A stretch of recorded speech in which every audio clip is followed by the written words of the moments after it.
আজকে যে কেকটা আমি দেখাচ্ছি এটা হচ্ছে 1.5 পাউন্ডের মধ্যে। আর আজকে যে ডেকোরেশনটা দেখাবো খুবই সিম্পল এবং খুবই সুন্দর। আমার কাছে এই ডেকোরেশনটা খুবই ভালো লাগে। তো এখানে 1.5 পাউন্ড কেক নিয়ে নিয়েছি আর 1.5 পাউন্ড স্পঞ্জ কেক হচ্ছে আমি বেক করেছিলাম 8 ইঞ্চি রাউন্ড এবং 4 ইঞ্চি হাইট কেকের মোল্ডে। আর 1.5 পাউন্ডের জন্য আমি 3টা ডিম নিয়ে নিয়েছিলাম। আর এই কেকটা আমি ফ্রস্টিং করে অনেকক্ষণ নর্মাল ফ্রিজে রেখে দিয়েছিলাম। এরপরে ভালো করে আইসিং করে নিচ্ছি। আর এখানে আমি পাইপিং ব্যাগের মধ্যে দিয়ে ক্রিমটা সেট করে নিচ্ছি। এবার এখানে ব্রেড কাটার দিয়ে আমি এখানে ফিনিশিং আনার চেষ্টা করছি। অনেকে আমাকে বলে আমি ব্রেড কাটার দিয়ে কেন কাজ করি, প্যালেট নাইফ দিয়ে কেন কাজ করি না, প্যালেট নাইফ ছাড়াই কেন আমি ব্রেড কাটার দিয়ে কাজ করে থাকি। আসলে প্যালেট নাইফটা একটু ভারী টাইপের হয়, যার কারণে আমার কাছে মনে হয় ব্রেড কাটার দিয়েই কাজ করলে বেশি সুবিধা হয় আর ফিনিশিংটাও ভালো আসে। এখানে আমি 10 ইঞ্চি সাইজের বোর্ড নিয়ে নিয়েছিলাম। 10 ইঞ্চি সাইজের উপরে 8 ইঞ্চি রাউন্ড কেকটা সেট করে নিয়েছি। দেখতেই পাচ্ছেন ভালো করে আমি সুন্দর করে ফিনিশিংটা এনে নিচ্ছি। প্রত্যেকটা কেকই কিন্তু আপনার ফিনিশিং হচ্ছে পারফেক্ট আনতে হবে, কারণ ফিনিশিংয়ের উপর ভিত্তি করে আপনার কেকের ডেকোরেশনটা কত সুন্দর হবে। একটা কাস্টমার কিন্তু একটা কেক দেখলে খুশি হবে কোন কারণে, আপনার অবশ্যই ফিনিশিং এবং ডেকোরেশনটা সুন্দর হতে হবে। আপনার কেকের ডেকোরেশন ফিনিশিং কোনোটাই সুন্দর হলো না, আপনার ক্রেতা কি কখনো খুশি হবে? খুশি হবে না। এই জন্য চেষ্টা করবেন সবসময় সুন্দর করে একটা ফিনিশিং আনবেন কেকে। তো এখানে আমি ব্লু কালারের শেড দিয়ে নিচ্ছি। এই পুরো কেকটা হবে হোয়াইট এবং ব্লুর মধ্যে কম্বিনেশন। তো এখানে আমি ব্লু কালার দিয়ে দিলাম আর এটা হচ্ছে জেল কালারের ট্রান্সের জেল কালার। আর ট্রান্সের জেল কালারটা খুবই ভালো, আপনারা চাইলে ইউজ করতে পারেন চোখ বন্ধ করে। 100% গ্যারান্টি যে এই ট্রান্সের জেল কালারটা কতটা ভালো।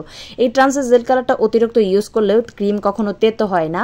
আবার এই জেল কালারটা দিয়ে সুন্দর একটা ফ্লেভার আছে, এই জন্য আমি এই জেল কালারটা খুবই পছন্দ করি। আমি সবসময় এই জেল কালারটাই ইউজ করে থাকি।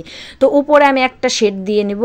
এই শেডটা দেওয়ার জন্য আমি একটু কালার দিয়ে দিচ্ছি, কারণ যেহেতু একটু কালারিং শেড হবে। তো এভাবে এখন আমি একটা নাইফের সাহায্যে কালারিং শেডটা দিয়ে নিচ্ছি। আর এই শেডটা কিন্তু খুবই ট্রেন্ডিং। এই শেডটা কিন্তু সব কেকেই আপনারা ইউজ করতে পারেন, অনেক ভালো লাগে। আমার একটা প্রিয় শেড এই কেকটা, আমি ম্যাক্সিমাম কেকেই এই শেডটা করে থাকি। মাঝে মধ্যে ইমার্জেন্সি অনেক কেকের অর্ডার পেয়ে যাই। আজকে যে কেকটা করলাম এটাও ইমার্জেন্সি একটা কেকের অর্ডার ছিল। আর ইমার্জেন্সি কেকগুলো আমি করতে পারি মাঝে মধ্যে এই কারণে, কারণ আমি সবসময় অর্ডার দেওয়া কেকের সঙ্গে এক্সট্রা একটা করে অর্ডার দেওয়া কেক, অর্ডার ছাড়াই এক্সট্রা একটা করে কেক বেস তৈরি করে রাখি সবসময়। কারণ কখন ইমার্জেন্সি একটা অর্ডার পড়ে যায় বলা যায় না। একটা কেক বেস যদি তৈরি করে আপনি রেখে দেন তাহলে কিন্তু সমস্যা নেই, 1-2 দিন রেখে দিতে পারেন। এতে করে আপনার কেক বেসটা কখনোই নষ্ট হবে না, ওইটাই ডেকোরেশন করে দিয়ে দিতে পারেন। যেহেতু এটা 1.5 পাউন্ড ছিল, বাট আমার এই 1.5 পাউন্ড কেকের বেসটা আমি করেছিলাম আমার 2 দিন পরে হচ্ছে একটা কেকের অর্ডার ছিল, এই জন্য বাকি কেক বেসের সঙ্গে এই 1.5 পাউন্ড কেক বেসটাও আমি তৈরি করে রেখেছিলাম। আর হট করে আমার ইমার্জেন্সি একটা অর্ডার চলে আসলো, যার কারণে আমি খুবই তাড়াতাড়ি এই কেকটা দিতে পেরেছিলাম। আর মাঝে মধ্যে আমি অনেক ইমার্জেন্সি কেকগুলো করে থাকি, এভাবেই আমি করি। আবার মাঝে মধ্যে ইমার্জেন্সি কেক একদম শুরু থেকেই তৈরি করে দিয়ে থাকি। তো এই কেকটা ছিল আমার অনেকবারের রিপিট ক্রেতা, আমার এই ক্রেতাটা আমার থেকে অনেকবার কেক নিয়েছে। তো এই ফার্স্ট টাইম হচ্ছে উনি আমার কাছ থেকে ভ্যানিলা স্পঞ্জ কেক নিল। এর আগে সবসময় রেড ভেলভেট আর চকলেটই নিয়েছে। এখানে কিছু গোল্ডেন আমি টপার ইউজ করছি, যেমন হচ্ছে আমি এখানে গোল্ডেন কালারের বাটারফ্লাই টপার ইউজ করছি। আর এগুলো হচ্ছে নন এডিবল, খাওয়া যাবে না, জাস্ট ডেকোরেশনের জন্য। এই কেকের আউটলুকিংটা বেশি গর্জিয়াস আর সুন্দর হয়েছে একটা কারণে, চারপাশ দিয়ে যে গোল্ডেন কালার তোবাক দিয়েছি এবং হচ্ছে গোল্ডেন কালার বাটারফ্লাই দিয়েছি। এই হোয়াইট ব্লু কম্বিনেশনে গোল্ডেন কালারটা খুবই সুন্দর ফুটে উঠেছিল। আমার কাছে তো এই কেকটা খুবই ভালো লেগেছে।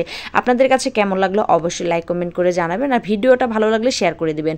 এই ব্লু আর গোল্ডেনের কম্বিনেশনটা দুর্দান্ত সুন্দর হয়েছে। আমার ক্রেতাও কেকটা দেখে অনেক বেশি খুশি হয়েছে।